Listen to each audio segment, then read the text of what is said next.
From stories around the world to stories here at home, this is the National News Broadcast. A pleasant evening. I'm Dilanjali Ananda. A very good evening to you indeed. I'm Shehara Hera. Now let's first have a look at the headlines for tonight. Interviews commence on provision of permanent employment to 100,000 persons in low-income families.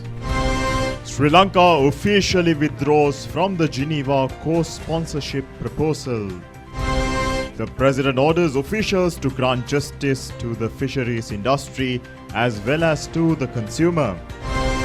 Teachers and principals engage in trade union action.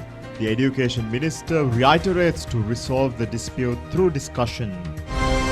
There will be a change in the number of MPs in several districts at the upcoming general elections. Now for those and other stories in detail on your top story. The government of Sri Lanka has taken measures today to officially withdraw from co-sponsorship of the Geneva human rights proposal. Foreign Minister Dinesh Gunawardena has informed this fact to the United Nations Human Rights Council. He has also requested members of this Human Rights Council to extend support to the program of the Sri Lankan government, which is based on local requirements and policies. The 43rd session of the United Nations Human Rights Council is presently being conducted in Geneva City in Switzerland. The conference, which has commenced last Monday, is scheduled to be conducted till the 20th of next month. At today's special session, Sri Lankan Foreign Minister Dinesh Gunawardena has clarified on the stance of the new government on human rights proposal. Notwithstanding these inclusive and locally designed measures undertaken carrying along the people of Sri Lanka, a group of UNHRC members, failing to appreciate the GOSL endeavors in defeating terrorism and bringing about stability, humanitarian relief and lasting peace through a carefully balanced reconciliation process, moved consecutive country-specific resolutions at the UNHRC on Sri Lanka in 2012, 13 and 14. Mr. President, the previous government in July 2015 jettisoned this homegrown reconciliation process which was bearing fruit. In an unprecedented move in the annals of the Human Rights Council and contrary to Sri Lanka's stance on the country-specific resolutions, the government at that time co-sponsored UNHRC Resolution 30/1 on Sri Lanka. Substantively, the previous government noted with appreciation the much flawed OISL report, which was used as a basis not only for Resolution 31, but also to unjustify, vilify the heroic Sri Lanka security forces, possibly the only national security establishment that defeated terrorism in that time. This was despite there being an abundance of evidence in the contrary contained in 1. Domestic reports such as the LLRC, Justice Paranagama Commission report, information presented before the UK House of Lords by Lord Nesby, challenging, among other things, the vastly exaggerated civilian figures, other reports of the UN, international agencies including the ICRC, as well as exposed diplomatic cables. Constitutionally, the resolution seeks to cast upon Sri Lanka obligations that cannot be carried out within its constitutional framework, and it infringes the sovereignty of people of Sri Lanka, violates the basic structure of the constitution. This is another factor that has prompted Sri Lanka to reconsider its position in co-sponsorship. Procedurally, in co-sponsoring Resolution 31, previous government violated all democratic principles of governance.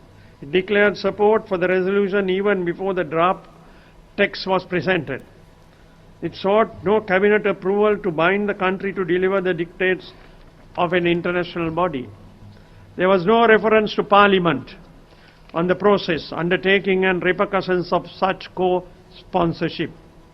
More importantly, the resolution itself included provisions which are undeliverable due to its inherent illegality, being in the violation of the Constitution, the supreme law of the country. It also overruled reservations expressed by professionals, diplomats, academia, media and the general public.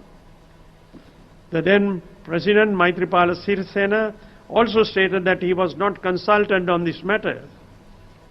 It remains to date a blot on the sovereignty and the dignity of the people of Sri Lanka.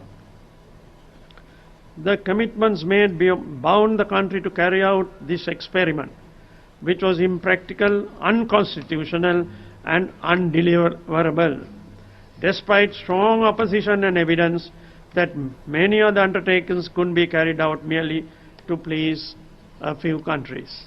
It is seen that the dictated changes in the country pursuant to 30/1 undermine the national interest, compromise national security, including weakening national intelligence operations and related safeguards, which are deemed to have contributed to the lapses that resulted in Easter Sunday attacks in April 2019 in Sri Lanka, which targeted churches, hotels, resulting in loss of life, including those of foreign nationals, which poses challenges to our government to restore national security. With the election of President Gotabaya Rajapaksa, with an overwhelming majority, the people of Sri Lanka are given a clear signal for their wish for a different path forward for the country. As President Rajapaksa stated in his address at the 72nd commemoration of the Independence Day of Sri Lanka, we will always defend the right of every citizen to participate in political and governance processes through his or her elected representatives, unquote. According to the wishes of the people of Sri Lanka, while following a non-aligned, neutral foreign policy, our government is committed to examining issues afresh, to forge ahead with its agenda, prosperity through security and development, and to find homegrown solutions to overcome contemporary challenges in the best interest of all Sri Lankans.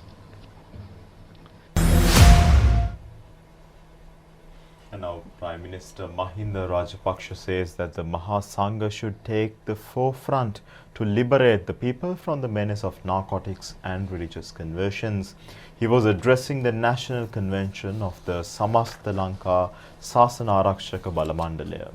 The event was held under the patronage of the Mahanayaka of the Askiri chapter, Most Venerable Varakagoda Sri Jnanaratana Thera, and Mahanayaka of the Sri Lanka Amarapura Mahanikaya, Most Venerable Kotogoda Dhammavasa Thera, and Anunayaka Theras.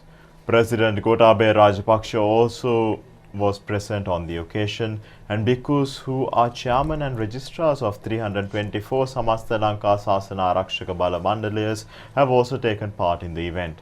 The Bala Mandalayas are engaged in rendering many religious services, including the conducting of the Dhamma schools. On this occasion, the President and the Prime Minister have handed over to the Mahasangha the Abhivandana Pushpopahara Sannas Patra. Prime Minister Mahinda Rajapaksa stated that he believes that the biggest problem is the narcotics issue.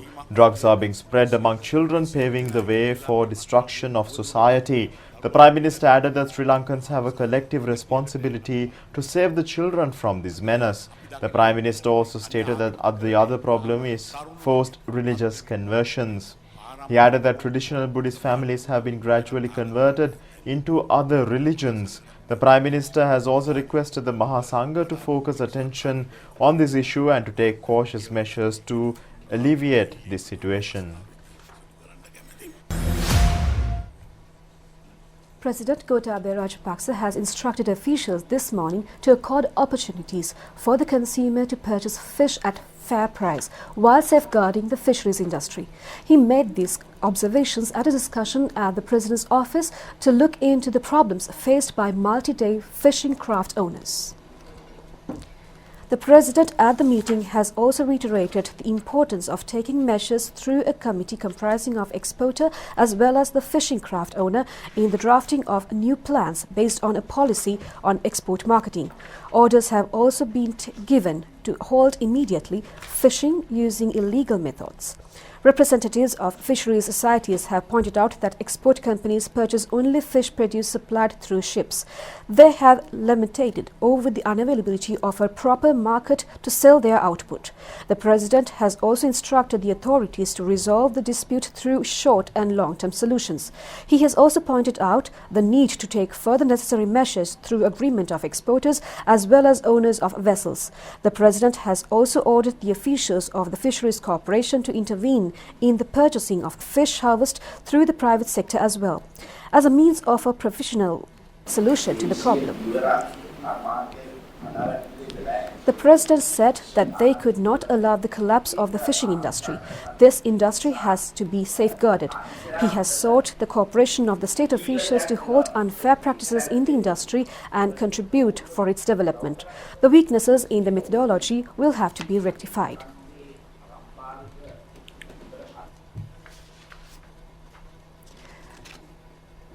Interviews of the program to provide 100,000 jobs for low-income families under the Vision of Prosperity policy statement of the President has commenced today. The Department on Task Force of Multipurpose Development is in charge of recruitment in this regard throughout the island. The program concentrates on provisions of employment for families of extreme poverty level eligible for Samurdhi relief and also on families which are not entitled to such benefits. Measures have been taken to recruit for jobs between 300 to 350 persons from every divisional secretariat division. Large crowds have gathered for today's island-wide interviews. The shortlisted candidates are being provided with vocational training for a period of 6 months. They will also be given a monthly allowance of 22,500 rupees during the training period. Upon conclusion of the training, the recruits will be assigned for duties in the vacancies in schools, hospitals and other state institutions which does not require an educational level. Accordingly, those trained in the carpentry, masonry, technical, agricultural, fisheries and forest conservation fields will be deployed in service in these sectors. Those who successfully completed training are entitled to a job with a salary of 35,000 rupees in their respective areas of residence. They will also be entitled to receive of pension 10 years after being made permanent in their professions. And now teachers and principals, trade unions were engaged in a trade union action by recording sick leave today. The union says that they are engaged in protest based on several demands. Educational activities in many schools throughout the island were reported to have been affected due to the trade union action.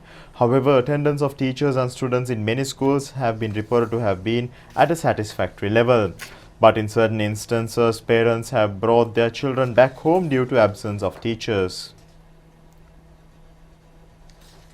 Heavy traffic congestions have been reported in the Kottawa-Boralla road due to agitations.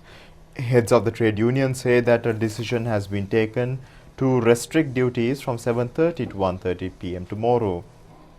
Minister of Education Dalla Salaha Peruma stated at a meeting this evening that the problem should be resolved through discussion without subjecting school children to difficulties. The Election Commission says that a change in the number of members elected in several districts at a forthcoming general election has taken place. Chairman of the Commission, Mahinda Deshapriya, says that this was due to a composition population. Chairman of the Commission, Mahinda Deshapriya, has expressed hope of the dissolution of Parliament within a week from now. He added that, however, that the full authority of determining the days lies with the President. The chairman also said that the total votes to be cast at the polls amount to 16.26 million. The change in comparison to the figure of last year is 271,789. He further said that changes in the number of MPs to be elected has been recorded only from the districts of Badulla, Goal, Mathura and Munaragala. In 2015, 10 members were elected from Goal, 8 from Mathura, 8 from Badulla and 5 from Munaragala. The Election Commissioner further said that after 5 years, the composition of voters has changed in comparison to the composition of the population. As a result, one membership position has been deleted from Gaul and added to Badulla this year. He further said that one membership was reduced from Mathura last year and added to Munaragala. He also said that 2 more member positions from the south were transferred to the UVA. The Election Commissioner has also expressed optimism over prevention of the inappropriate usage of state properties without difficulty. He added that they were able to reduce the instances of such vice gradually since 2015. This successful condition will be maintained. Chairman Mahinda Deshapriya added that the other issue is that editors of the media should be accountable under the 84th clause. He also said that they will include new instructors that electronic media should also have to take responsibility in the event of publication of false news items. And our feature today focuses on a threat imposed on a place of natural beauty in the island. We bring to your attention on the pathetic state of events at the Bopatala in Kurvita village in Agalavatta in the Ratnapura district. The enchanting beauty and environmental quality of this magnificent waterfall has been hampered by the accumulation of garbage and unclean surroundings in the Bopatala and adjoining forest protectorate extending to an area of 6 hectares. Bopatala area is enriched with biodiversity due to the presence of rare varieties of fauna and flora and boulders. As a result, the area has been subject to immense attraction of the local and foreign tourists. But today the area has become an environmental hazard and a place not conducive for human activities. Several European countries have reported their first cases of coronavirus apparently linked to the outbreak in Italy. Greece confirmed this morning that their first case, a 38-year-old woman who had recently travelled to Italy. Austria, Croatia, Spain and Switzerland also announced cases involving people who had been to Italy. And in Africa, a case has been identified in Algeria, also involving someone who had travelled to Italy. On Tuesday, the U.S. Centers for Disease Control said it would be a matter of if not when coronavirus becomes a pandemic. However, the World Health Organization said using the word pandemic would signal that the virus cannot be contained, which isn't true. After Brazilian health officials confirmed the first case of coronavirus in Latin America, they are tracking 20 suspected cases. On Wednesday, a 61-year-old Sao Paulo resident was diagnosed after returning from the Lombardy region of Italy. And now Minister Pavitra Vanyarachi says that the present government is a responsible government and is taking every possible measure to prevent the spread of COVID-19 disease in Sri Lanka. Many decisions pertaining to the controlling of the virus were taken at a meeting of the National Action Defence Committee on Coronavirus, which recommends sittings last evening. The main reason for the emergency session has been the rapid proliferation of the COVID-19 disease in many countries, including Korea, Italy and the Middle East. The meeting has dealt in depth on measures to prevent the occurrence of the threatening situation in Sri Lanka.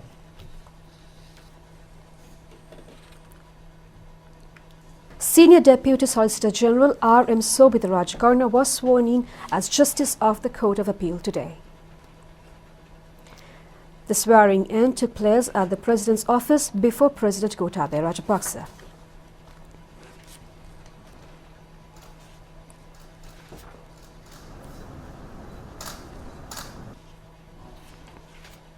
Minister Johnston Fernandez says that a record revenue of 20 million rupees has been earned within the first 18 hours upon declaring open of the Mathura Hambantota extension of the Southern Highway. The minister made these remarks at the occasion of presentation of gold souvenirs to the retired employees of the Sri Lanka Ports Authority today.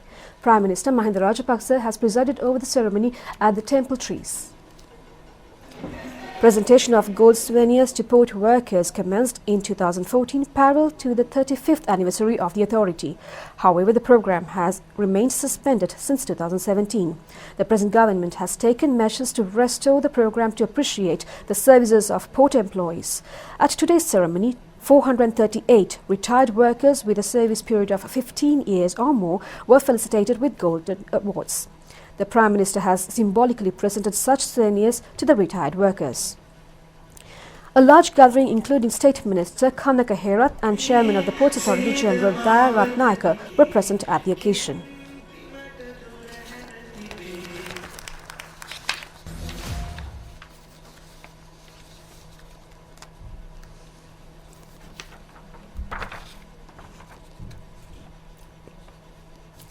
Imprisoned former official of the Naval Intelligence Division Prasad Chandan Hettiarachchi has given evidence for the second day today before the Presidential Commission investigating into political revenge in the period 2015 to 2016. He has been accused on the killing of Nataraja Raviraj. Prasad Chandan Hettiarachchi giving evidence further said that at some occasions he has been identified as Navy Sampath, but actually he is not Navy Sampath. Many documents including the B report of the case was presented to the Commission today. Prasad Chandan Hettiarachchi in his testimony further said that the Criminal Investigation Department had attempted to connect him to the murder of Nataraja Raviraj. He further said that 3 sailors including himself were connected to the incident through recording of a statement by the CID at the residence of Prithviraj, who had been a witness of the government that came into power in 2015. He also said that the then government had taken him into custody on the 15th of March 2015. He also told before the Commission that he was the first naval intelligence officer arrested after the previous government assumed power.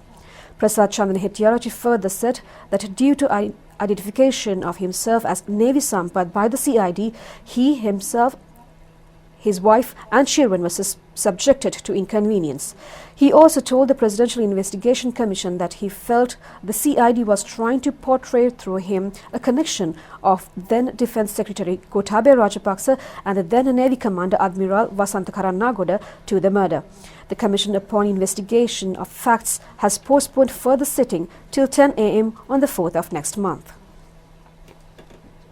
And now 2 persons who had posed as white van drivers at a recent media briefing has been arrested in connection with a robbery of cash and jewellery at a medical centre in Udugampale in Gampaha.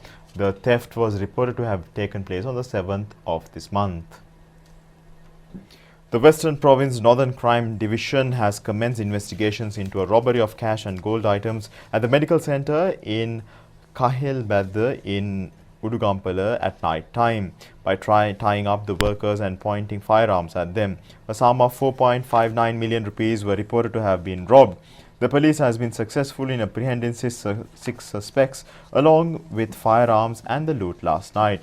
According to investigations, it has been found out that the drivers of the white van who attended the media briefing prior to the recent presidential election were among the suspects. The police say that these cases against the 2 suspects on charges of robberies, criminal influencing on state officials and drafting of forged documents are being examined by several courts. The suspects are scheduled to be produced before the Gampaha magistrate Manjula Karunaratna tonight. And now with that we conclude tonight's news live at Channel I. Do join us tomorrow at the very same time. Good night.